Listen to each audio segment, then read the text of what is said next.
السلام عليكم. السلام. كيف حالك محمد؟ الحمد. كويس؟ طيب. صديق، أنا نفر فاعل خير. نعم. يعني الحين هذا بقالة قديم، هذا حي قديم. فيه أكيد هذا فيه نفر هرمة مسكين، عائلة مسكين، بابا موت، أيتام. هو سوي تسجيل هنا، كل شهر يجي يعطي أنت فلوس. أنت في عائلة هنا سوي تسجيل كل شهر يجي يعطي فلوس؟ فيه. بس يبغى عائلة مسكين فيه؟ أيوه. طيب خلينا نشوف.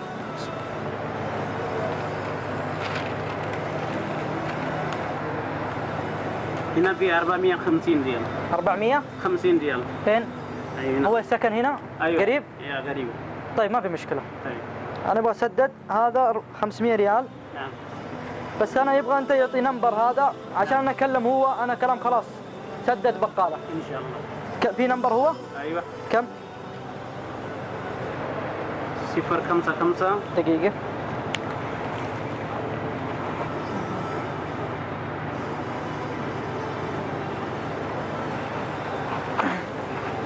هو في كثير عائلة مسكين هنا؟ في.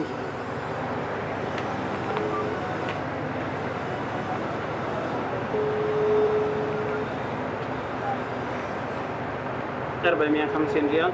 شكرا. ايوه. السلام عليكم. وعليكم السلام يا هلا. كيف حالك يا أختي؟ الحمد لله طيب الحمد لله والشكر. نعس واحد من عيالك، فحنا جينا عند بقالة في الحي اللي أنتم ساكنين فيه، بقالة أظن أبو نواف. ايوه. فقالوا إنكم تسجلون عندهم وكل آخر شهر تعطونهم، هل الكلام هذا صحيح؟